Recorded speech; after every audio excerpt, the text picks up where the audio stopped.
Assalamu alaikum wa rahmatullahi wa barakatuh, mes chers frères et sœurs. Aujourd'hui, un sujet brûlant secoue les croyants, en particulier ici en France.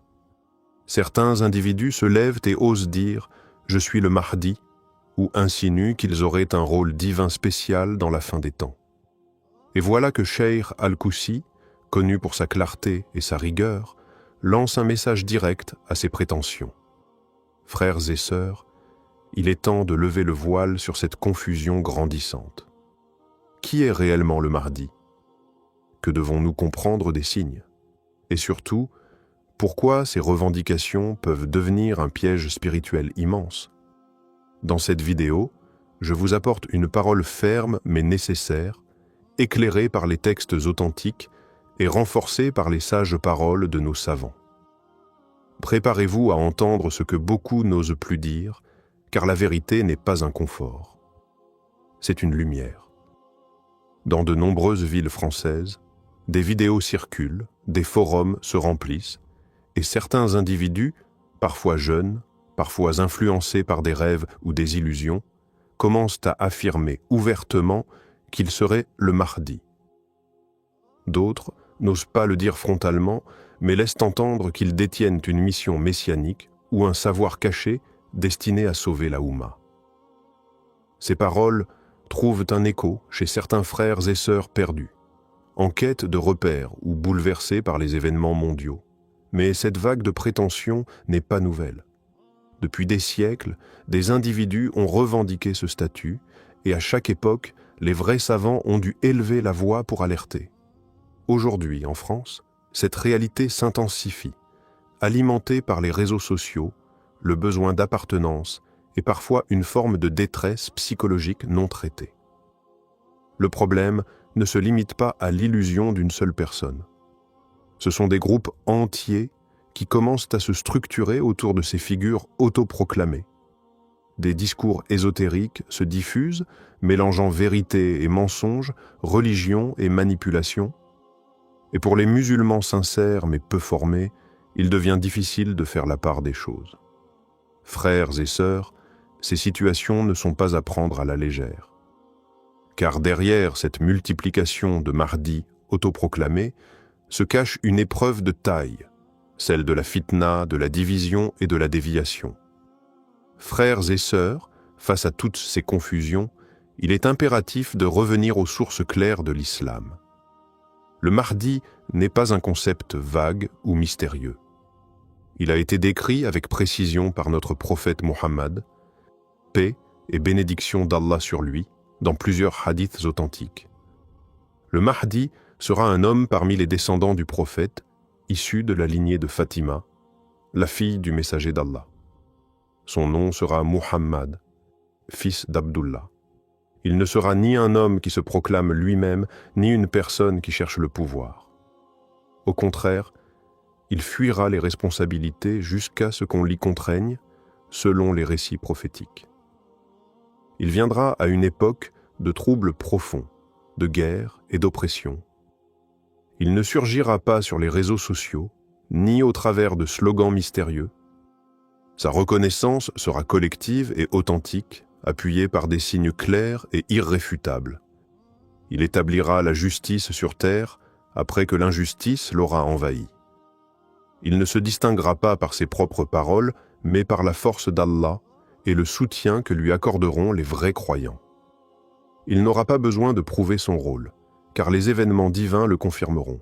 Il est donc impensable de voir un homme sans aucune science, sans ascendance claire, sans signe prophétique visible, se lever dans une ville de France ou d'ailleurs et dire « c'est moi ». Cela va à l'encontre de tout ce qu'ont transmis les compagnons, les savants et les générations successives. Le Mahdi n'aura rien d'un charlatan ou d'un opportuniste. Il sera un serviteur humble, un chef guidé, reconnu par les pieux et soutenu par le décret d'Allah, non par ses propres affirmations. Le Cheikh Al-Koussi, connu pour sa franchise et son engagement envers la vérité, a récemment pris la parole avec une fermeté remarquable. Face à la multiplication de discours ésotériques et de prétentions autour du Mahdi, il a lancé un message direct, sans ambiguïté. Le Mahdi n'est pas toi. Cette phrase, courte mais puissante, s'adresse à tous ceux qui, de près ou de loin, nourrissent l'idée qu'il pourrait être ce personnage attendu. Ce message est aussi une piqûre de rappel à toute la communauté. Le Mahdi n'est pas un rôle que l'on s'attribue.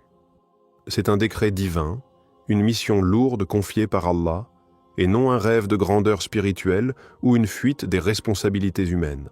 Le cheikh a mis en garde contre ces prétentions dangereuses qui, sous des apparences de piété ou de révélation personnelle, conduisent à la division, à l'orgueil spirituel, voire à la perte totale.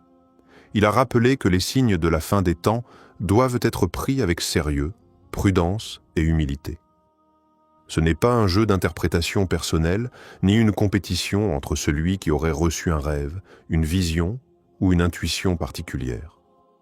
C'est un sujet grave, transmis par la prophétie, encadré par la science et réservé à l'invisible que seul Allah maîtrise. Dans ses paroles, Cheikh Al-Koussi s'adresse aussi aux jeunes musulmans de France, souvent pris entre un système oppressant et un besoin profond de sens. Il leur dit, en substance, ce n'est pas dans l'illusion d'être un sauveur que tu seras utile à ta communauté. C'est dans l'effort sincère, dans la droiture, dans l'adoration authentique et dans la patience. Si le Mahdi doit venir, il viendra selon le plan d'Allah et il n'aura pas besoin d'annoncer sa venue sur une vidéo ou de prouver quoi que ce soit à qui que ce soit. Enfin, le cheikh appelle à revenir à la science traditionnelle, aux savants enracinés, à la sagesse prophétique. Il nous dit « Méfiez-vous de ceux qui ne citent ni les sources claires, ni les savants reconnus.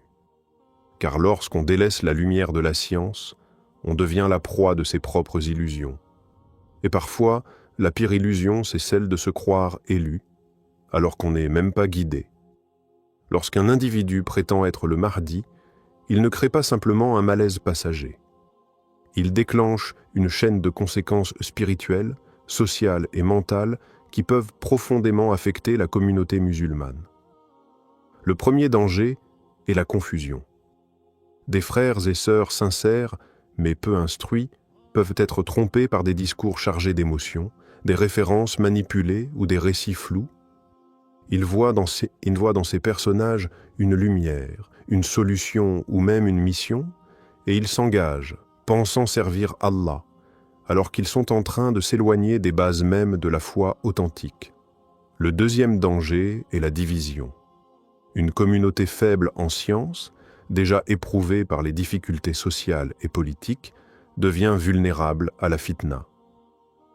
Des groupes se forment autour de ces prétendus guides, des tensions émergent entre les croyants, et au lieu de s'unir autour du Coran, de la Sunna et des savants, certains se rassemblent autour d'un homme, d'un récit ou d'une prétendue mission céleste. Ce schisme affaiblit la Oumma, il détourne l'énergie collective vers des luttes internes et il écarte les musulmans des vrais combats, la réforme de soi, l'éducation, la solidarité et la darwa. Le troisième danger est plus subtil mais tout aussi grave, la perte de repères. Lorsqu'on voit des gens se proclamer Mahdi et qu'aucun savant ne valide leurs propos, cela crée une perte de confiance dans la structure spirituelle de l'islam. Certains jeunes en viennent à rejeter les institutions religieuses, à mépriser les savants, à croire qu'ils doivent eux-mêmes recevoir leur propre révélation. Cela mène à une forme d'anarchie spirituelle où chacun devient son propre prophète, son propre mufti, son propre sauveur. C'est exactement ce contre quoi le prophète nous a mis en garde. Des temps de confusion où le menteur sera cru et où le véridique sera accusé. Frères et sœurs, ne laissons pas les illusions d'un homme diviser ce qu'Allah a ordonné d'unir. Le vrai Mahdi ne semera jamais la fitna. Il sera unificateur, humble et guidé par la lumière divine, pas par l'ego. Face à ces prétentions et à la confusion qui règne autour du personnage du Mahdi, il est essentiel de savoir comment réagir, et cela passe par un retour à la base de notre foi. Le croyant doit se recentrer sur les enseignements clairs du Coran et de la Sunna. La première attitude à adopter est la prudence. Il ne faut jamais se laisser emporter par les apparences, par des discours séduisants ou des prétentions mystiques. Le Mahdi viendra lorsque les signes annoncés par le prophète se seront manifestés, mais il ne viendra pas en se proclamant à l'avance. Aucune révélation personnelle, aucun rêve, aucun charlatan ne peut changer ce que le prophète a déjà décrit. La deuxième attitude est l'engagement dans la recherche de la connaissance.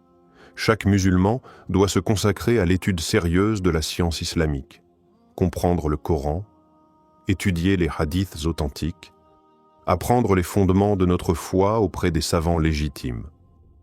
Ne laissons pas l'ignorance nous guider vers des chemins erronés.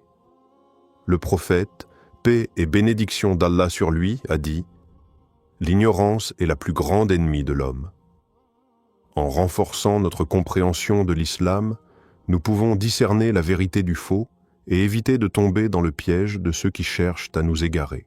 Ensuite, il est impératif de se concentrer sur l'unité de la Oumma. Les divisions créées par ces fausses annonces ne doivent pas nous faire oublier notre véritable mission, l'adoration d'Allah, la propagation de la vérité et l'aide aux autres. Nous devons rester unis dans notre amour pour le prophète et dans notre foi en la justice divine. Le Mahdi viendra dans un moment où les musulmans auront besoin de se rassembler, pas de se diviser davantage. Il est donc crucial de bâtir une communauté forte fondée sur la science, la compréhension mutuelle et la solidarité. Enfin, soyons conscients que l'attente du Mahdi ne doit pas nous rendre passifs. Si certains se concentrent sur des fausses proclamations, le croyant averti ne doit pas se détourner de l'action. Nous devons continuer à œuvrer pour la justice, lutter contre l'injustice, renforcer notre foi et préparer nos cœurs à la venue de ce jour béni. Car même si le Mahdi doit apparaître, il nous appartient de préparer la voie pour sa venue par notre propre engagement spirituel et nos actions concrètes. Frères et sœurs, à travers tout ce que nous avons abordé aujourd'hui, il est clair que la question du Mahdi n'est pas à prendre à la légère. Comme l'a souligné Cheikh Al-Koussi, le Mahdi viendra, mais il n'est pas celui que certains prétendent être.